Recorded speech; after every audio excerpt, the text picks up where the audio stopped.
اس زمانے میں اللہ تعالیٰ نے حضرت صلی اللہ علیہ وسلم کے غلام صادق کو توحید قیام کے عمل کو جاری رکھنے کے لیے بھیجا ہے، اور ہم نے آپ کی بیعت کی ہے اس کے لیے، اور پھر اس کے لیے ہمیں بھرپور کوشش کرنی چاہیے کہ ہم اس کا حق ادا کرنے والے ہوں، اور اس کے لیے دعا بھی کرنی چاہیے۔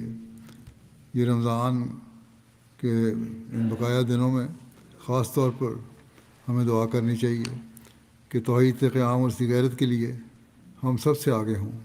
اللہ تعالیٰ ہمیں اس کی توفیق دے اور ہماری کمزوریوں کو دور فرمائے۔